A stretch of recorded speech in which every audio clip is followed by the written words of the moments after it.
Olá, eu sou a Carol Alvarez e hoje a gente está aqui com o João Carlos de Freitas para fazer mais um Histórias da Bola. Bem-vindo, João, tudo bem? Ô, Carol, mais uma vez, bom dia, boa tarde, boa noite e saudação aí a todos os internautas, né, que consomem as nossas histórias. Nossas memórias do Nossas futebol. memórias, né? A gente que é assim, como você não tem dinheiro, você conta história. Não tem dinheiro, vamos contar história. Exatamente. E hoje, qual que é a história? Então, hoje eu reservei aqui um episódio que envolve Cilinho. Cilinho tem história, nossa senhora. Uma lenda, né, do futebol. As histórias do Cilinho são sempre bem-humoradas, são sempre insólitas, né?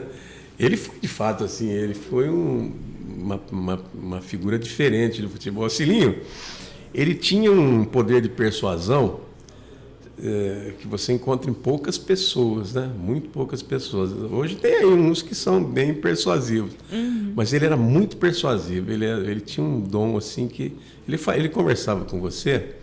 Aí se ele falasse assim, Carol, isso aqui não é uma caneca, não, viu? Isso aqui é um copo, uma taça grande, uma taça de vinho e tal.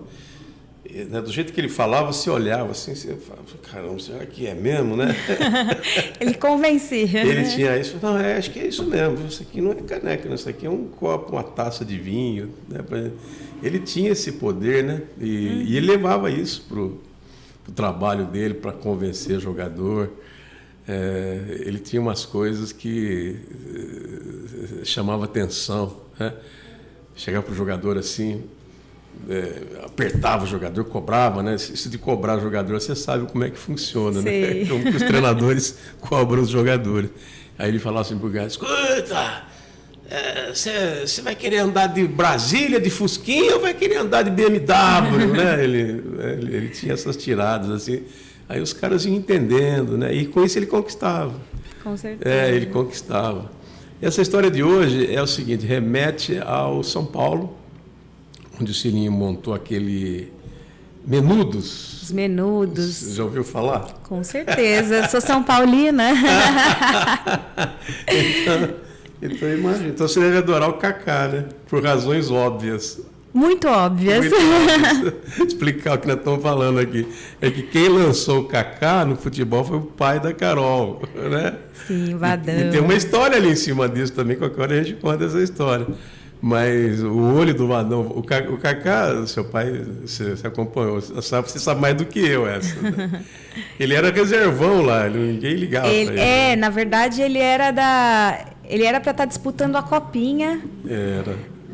Era do Júnior, né? E ele tinha acabado de voltar de uma lesão. O Kaká teve uma lesão na coluna muito séria, num acidente. Isso, e ele era reserva no Júnior. E aí precisava de gente para completar o time num treino lá. Ele não tinha viajado com o pessoal que estava disputando a Copa São Paulo hoje, né? E ele acabou entrando, meu pai olhou e falou, não, vamos subir esse menino para cá. E aí começou a história, ele começou aos pouquinhos subindo ao Kaká e foi muito rápido. Virou o né? maior do mundo. Virou o maior do mundo. Virou o maior do mundo. Por quê? Olho, né? Olho. O seu pai tinha esse olho. E o Kaká é grato a ele, hein? É muito. O Kaká é grato a ele. Tá vendo? De Lambu já foi essa história. Isso aí a gente cobra a parte, hein? Foi essa Verdade. história. Qualquer dia a gente conta mais essa história do Kaká. Mas é isso o treinador, né? O treinador que tem essa visão. Então lá foi o Cilinho para o São Paulo para montar aquele time dos Menudos, que foi sucesso. Sucesso. O time era... o ataque, assim, tinha Miller, tinha o Careca, né? O Sidney, Pita, que vinha de trás. E às vezes eles contavam as histórias assim, o Careca, né? Que sempre a gente conversava, e o Careca falava, ele dava laranja para os caras treinar. Ele punha uma rodinha, ele pegava os melhores, né, para aprimorar. Vem cá, Careca, vem cá, Miller, Pita, os caras que... Né? Silas estava nesse time, né, que é daqui também, tudo amigo. Juntava a rodinha ali, pegava uma laranja. Primeiro que deixar cair a laranja, vai ter que pagar um saco de laranja. E a negada petecava aquela laranjinha e tal. E dizia a ele que aquilo lá desenvolvia habilidade. E a precisão, né? E a precisão. Que era menor que a bola convencional do futebol, né? Então ajuda isso, na precisão. E é isso, o cara ficava, né? Tanto que os jogadores do Cilinho, realmente, aqueles habilidosos, eles aprimoravam mesmo. E eram umas coisas assim, não era... E fazia parte do treino dele, né? Não é que ele fazia por brincadeira, não. Aquilo lá fazia parte. Mas ele pegava bola de borracha, umas bolinhas pequenas, né? E o jogador meio caneludo, assim, que tinha... Ele fala, não, você vai treinar com essa bolinha. O cara batia na parede e voltava. Sistemas, né? Métodos de treinamento que ele já inventava naquela época. Então, ele era considerado, assim, um futurista. Uma pessoa diferente. Ele mesmo, era, um profissional diferente. Cilinha e ele era muito interessante. O Cilinha, ele era um autodidata. Eu não sei a formação do Cilinha, mas o Cilinha não é formado, né? Não se formou, não foi em faculdade e tal. A faculdade dele era a faculdade da vida, né? O pai dele era açougueiro, seu Cílio, aqui ele tinha um açougue aqui no Mercadão. Então o Cilinha, quando era molecão, ele trabalhava no açougue. Aí ele foi tentar ser jogador, jogou no Guarani, Cilinho, jogou zagueirão. Zagueirão caneludo, não deu certo. Mas aí ele começou como treinador muito cedo, muito jovem, foi aprendendo e fez a carreira que fez. Mas esse time do São Paulo, esses menudos, que foram campeões paulistas em 1985, era um time que encantava, porque eram todos meninos, né? O São Paulo, ele tinha levado o Careca, né? Ele levou o Careca do Guarani. O Careca já estava um tempinho lá, o Careca foi em 82, o Careca fez em 82 aqui a semifinal do Brasileiro contra o Flamengo, e logo no ano seguinte ele foi para o São Paulo. Então ele já estava, em 85 o Careca já era bem consolidado, já era jogador, daí depois que ele vai para o Napoli, né? Depois que o Careca vai para o Napoli. E Careca, que era a estrela máxima, mas eram todos grandes jogadores. O Miller, né? Miller tem, assim, no meio dos jogadores, tem jogador que fala que o Miller era gênio, que era jogador, assim, fora de série e tal, né? E era mesmo. O Silas, que a gente conhece bem daqui, eram os caras, né? E o Sininho, ele tinha mania, na época, de trabalhar com cone, né? E essa coisa que fala hoje, Carol, dos treinadores, que a gente ouve muito, né? É jogar num espaço pequeno, né? Reduzir, né? Reduzir. Seu pai fazia muito disso. Seu pai foi o criador do carrossel, né? Então, aquilo exige uma movimentação num espaço pequeno, que é o famoso futebol compacto, né? Sim. E que é bonito. O time que consegue fazer isso, né? Ele fica trocando bola. O Fluminense estava fazendo isso, né? Hoje o Fluminense está um pouquinho defasado, talvez pela troca de jogadores, e também é um estilo de jogo que você precisa ter muito menino para ficar, porque é muita correria, vai onde a bola é um desgaste físico maior. Né? O Fluminense está com jogadores mais passados, mais amadurecidos, que já talvez requeram outro tipo de tática, mas isso, né, a gente só fala para fazer uma analogia com aquilo que era feito na época. E o Cirinho gostava do quê? Ele fazia esses campos reduzidos, trazia o time, atraía o adversário, e ele gostava, porque ele tinha só moleque no ataque, os moleques corriam, que era uma barbaridade, mas corria com a bola no pé também, né? Não era só disparada, não né? era só 100 metros rasos, né? Não era o Usain Bolt, não. Eram jogadores que sabiam, na velocidade, jogar com a bola, mudar de direção, dar um drible, tabelar. Os meninos eram... Por isso que foram chamados de menudos, né? Explicar para as pessoas por que menudo, né? Você sabe por quê, né? Menudo, né? O menudo era um grupo, né? Daqueles meninos porto-riquenhos bonitos. Exato. E cantavam bem, né?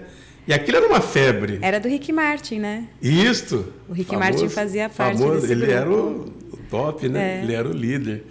E não havia garoto que não gostasse, né? Não se reprima, não se reprima, né? E a molecada adorava, e era febre nacional. Então, como São Paulo era alegre, né? Os meninos eram alegres, eles chamaram os menudos do Morumbi, os menudos do Cilinho, e todo mundo queria ver os menudos jogar, que eles jogavam com essa alegria que tinham os menudos lá. Os cantores, né? Os cantores, os porto-riquenhos, que fizeram muito sucesso. Tenho saudade desses meninos aí, viu? Era uma época alegre, né? Era legal, né? Era eles tinham uma coreografia, era bonito, né? E aquilo foi inspirado, né, para também dar esse nome aí ao futebol que São Paulo jogava. Agora, nos treinos, estava falando para você do Cone, ele punha cone, a gente chama hoje, né, terceiro terço do campo, é um pouco antes, um pouquinho além do meio campo. Ele punha um cone ali, e punha um cone na parte defensiva que era para medir o espaço que o time ia se movimentar. Vamos considerar aí geralmente uns 40 metros, né? Como é que é essa movimentação? Você sempre movimenta em 40 metros, você defende em 40 metros, todo mundo vem aqui em 40 metros. Quando bloco, você está, né? Em bloco, isso, né? Vamos sair. Então sai todo mundo sempre nessa. Não é fácil para um treinador, né, fazer o jogador entender, fazer o jogador praticar. É difícil, mas ele fazia. E era legal. Mas aí ele tinha mania de ensaiar a jogada. Ele gostava de ensaiar a jogada. Aí ele inventou na cabeça dele, falou assim, não, eu quero uma jogada, ele colocou o cone, mais um pouquinho além da linha que divide o gramado, e essa jogada era assim, o goleiro, que era o Gilmar, né, o Gilmar Rinaldi, que foi medalha de prata, né, nas Olimpíadas de 1984, com aquele time do Internacional que representou a seleção brasileira. E ele foi depois da seleção brasileira, né? Jogou na seleção brasileira. Ele estava em 94, ele não era titular, mas estava. Foi para a seleção, jogou no Flamengo, foi um grande goleiro. Jogou no Inter, no São Paulo, que teve a melhor época. E muito inteligente. Hoje Gilmar mexe com futebol, tá? Dizem. Ele até fez parte do quadro da CBF. Fez parte do quadro da CBF, né? Então, aqueles que têm curiosidade em saber, ele também foi uma figura marcante. Ele era o goleiro do São Paulo. E ele era um cara assim, um líder também, né? Então o Cilinho queria, o que o Cilinho queria? Ele queria que o Gilmar pegasse a bola e esticasse direto para o Careca, né?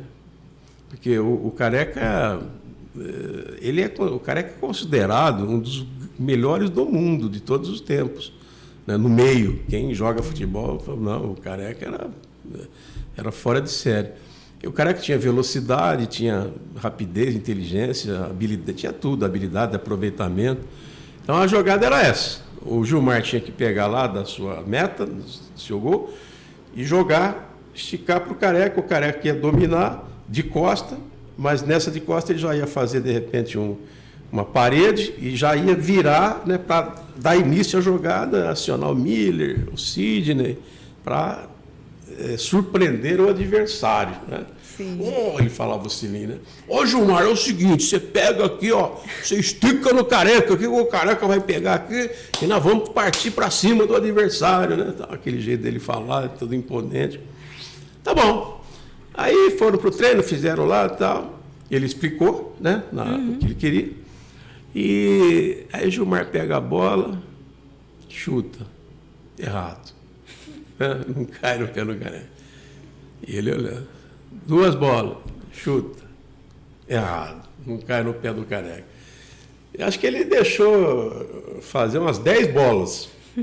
Aqui, Gilmar, o Careca aqui, ó o Careca. Mas Gilmar não fazia, não tinha habilidade, né, para fazer a bola chegar com precisão nos pés do Careca. E o Careca também, ele queria no pé, lógico, né? Eu não ia correr, se a bola fosse lá, eu falei, não, peraí, a jogada tem que ser para mim. Até porque a ideia da jogada era chegar nele, né? Era chegar, então ele lavava as mãos, né? E ele só olhava e tal. Vai, Gilmar, vai, Gilmar. Não tinha jeito, a jogada não saía. Aí ele ficou, né? O Cilinho ficou emputecido lá, ficou bravo, né? Falou assim, parou o treino. Foi no meio do campo, parou o treino. Falou, Gilmar, faz favor, vem aqui. Aí o Gilmar sai do gol. Aí o Careca tá, Careca, faz favor, vem aqui. Aí os caras, e dá aquele impacto, né? Vai dar aquela sabonetada na galera. Os outros ficam, né? O que ele vai fazer, né? É que vai dar um puxão de orelha e tal. Aí não, mas ele falou bem alto assim. O Careca, é o seguinte, queria apresentar para você o Gilmar, esse aqui, ó, Gilmar Rinaldi, ele joga no nosso time, ele joga no seu time. Gilmar, eu queria apresentar para você aqui o Antônio Oliveira, Careca, e ele joga no seu time também. Entendeu? Dá uma olhada na camisa dele, é igual a sua, é o mesmo distintivo, você joga no mesmo time. Então, Gilmar, não adianta você chutar para lá, você vai chutar para o adversário. Você tem que chutar no Careca aqui. Por favor, se cumprimentem. Aí os dois foram lá, deram as mãos. Prazer, Careca, prazer, Gilmar. Eu fico imaginando a reação dos outros, né? Que estavam ali em volta. Deve ter sido uma... Aí o treino foi... né? Até hoje eles fazem isso. Fazem né? essa piada. O Careca que fala, né? Quando eles se encontram, ele e o Gilmar, fala, Gilmar, eu sou o Careca. O Gilmar fala, Careca, eu sou o Gilmar. Ficou, né? E o Cilinho, então, já não está entre nós. Aliás, no velório do Cilinho, foi aqui no Campo da Ponte. O Careca ficou lá, o Careca tinha um carinho, né? Muito grande por ele, né? Prestou homenagem também. Mas hoje é essa história que culmina com essa tirada do Cilinho. Que genial. Cilinho era genial, né? As histórias dele são pérolas assim são da pérolas. bola. Tá certo, João. Obrigada. E se você quiser acompanhar essa e outras histórias, é só entrar no nosso canal no YouTube ou no site diariocampineiro.com.br. Até a próxima!